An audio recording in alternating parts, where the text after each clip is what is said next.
What's going on? Alex here, and today I'm going to talk about how to depreciate assets for income tax purposes. And specifically, I'm going to focus on MACRS Depreciation. They might be saying, who's this guy Maker and why do I care about his depreciation? One second, I'll explain everything. So back in 1981, Congress put together a system of depreciation called ACRS, or Accelerated Cost Recovery System. Then, in 1986, they modified that system and called it Modified Accelerated Cost Recovery System, or MACRS.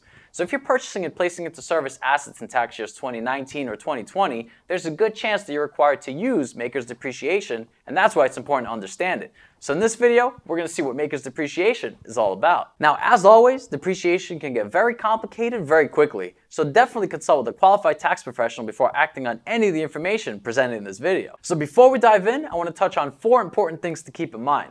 Now, the first is that we're going to assume 100% business use for all the assets that we're going to discuss, which means the personal use percentage is going to be at 0.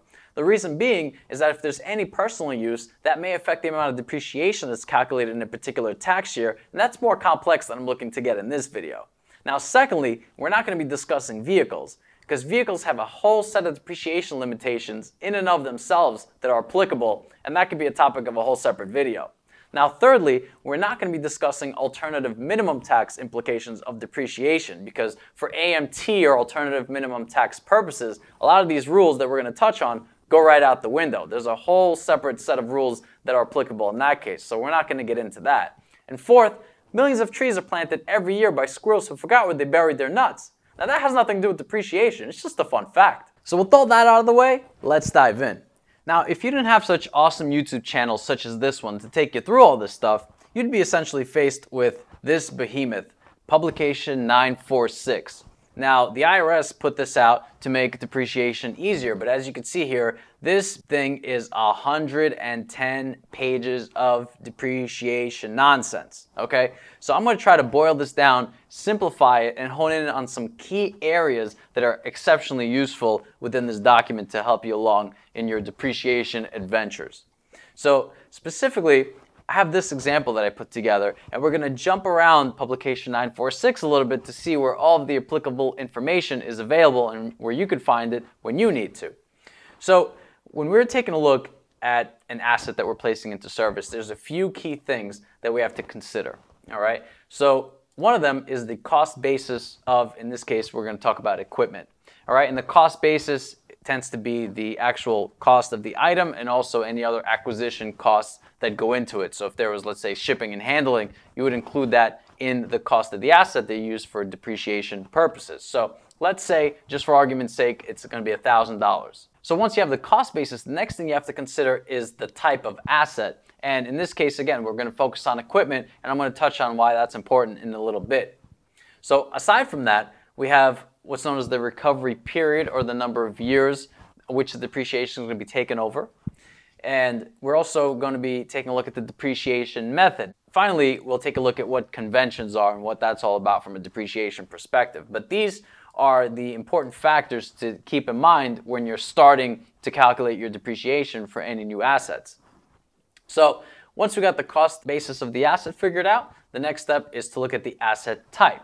So let's go back to Publication 946, and specifically, here's why that's important. Now, once you know the asset type, you can take a look at Publication 946 and figure out the time period over which you get to deduct the depreciation for those assets.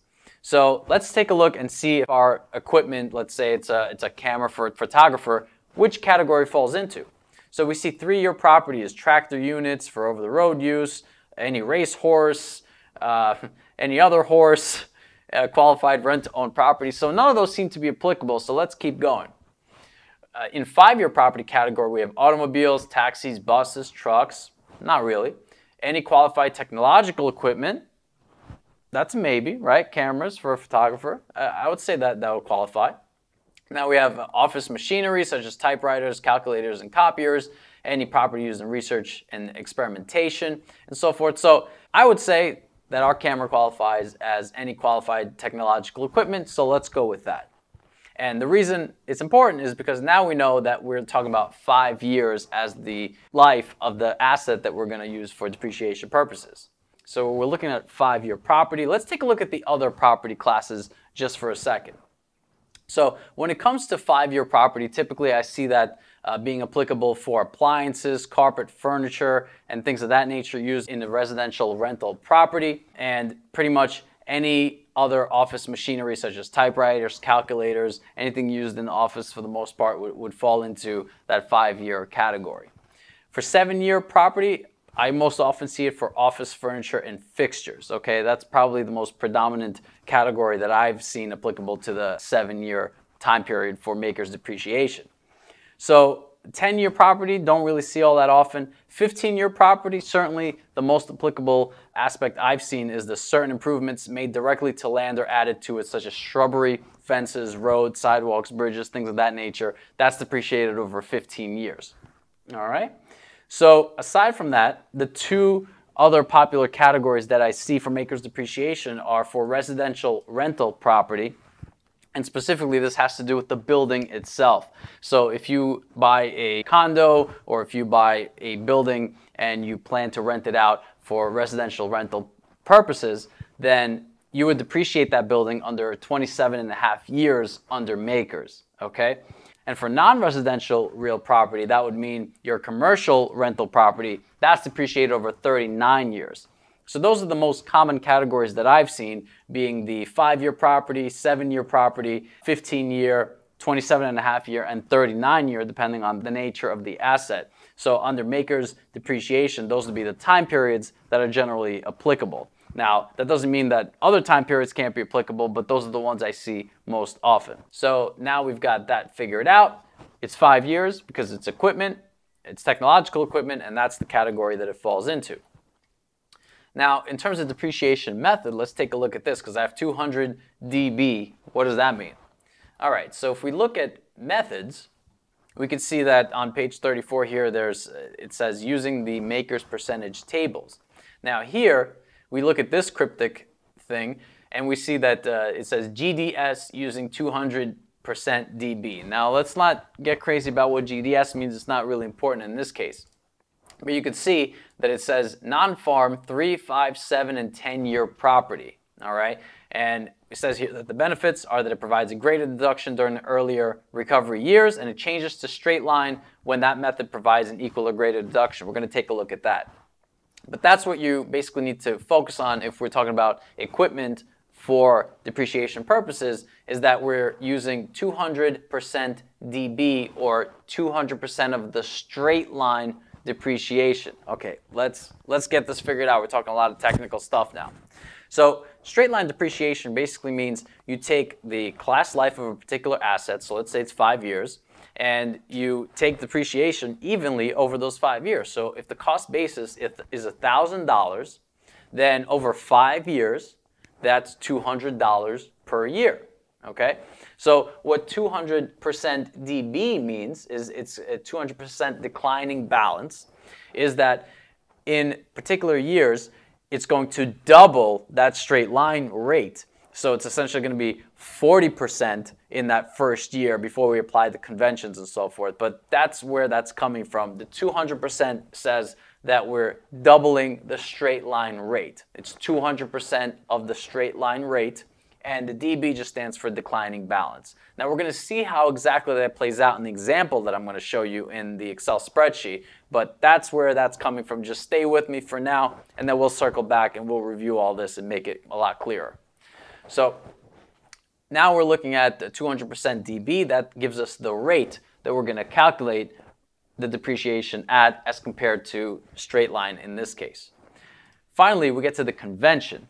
And you see here that it says half year. And let's take a look at what publication 946 has to say about this. So it says here which convention applies here on page 32. And you can see that there's the mid-month convention, mid-quarter convention, and half-year convention. So let's talk about specifically the mid-month and half-year conventions. So when the IRS is looking to calculate depreciation, they don't care for, let's say, 5-year equipment if you purchased and placed it into service on January 1st or December 31st. It doesn't matter, because for depreciation purposes, when you consider MACRS, it's going to assume that you put that asset into service exactly in the half-year point, which means essentially July 1st. Okay, so it doesn't matter if it's February, August, this, that, and the other thing. The half-year convention says you're going to get half of the depreciation in the first year, no matter what. And what that does is it simplifies the depreciation calculation, so you don't have to take into account, 289 days or 136 days. It basically takes the full year, cuts it in half, and that's your depreciation in the year that you purchase and place an asset into service under MACRS. Okay, it's going to take the full year, cut it right in half. That's where the half-year convention comes from. All right. Similarly, the mid-month convention is applicable to real estate properties. So residential and commercial real estate property, the building that you'd be depreciating would have the half-month convention or the mid-month convention applicable to it. And what that means is if you, let's say, bought a building and placed it into service on January 1st, doesn't matter, because for depreciation purposes under MACRS, it's going to assume that you purchased and placed it into service on January 15th. So you get half a month of depreciation no matter where in that month you purchased and placed that asset into service.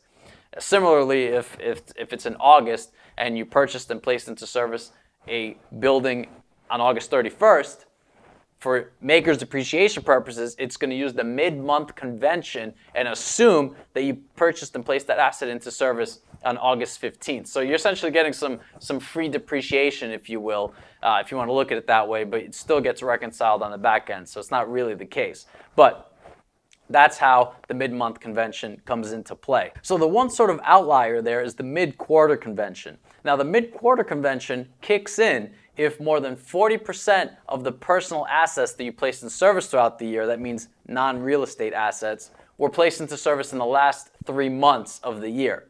So if that's the case, then the mid-quarter convention means that all assets that were placed into service throughout that year, which are non-real estate, are going to be assumed to have been placed into service in the middle of the particular quarter in which they were placed into service. I know that's kind of crazy, but basically, if more than 40% of your personal assets, meaning non-real estate assets, were placed into service in the last 3 months of the year, then the mid-quarter convention kicks in.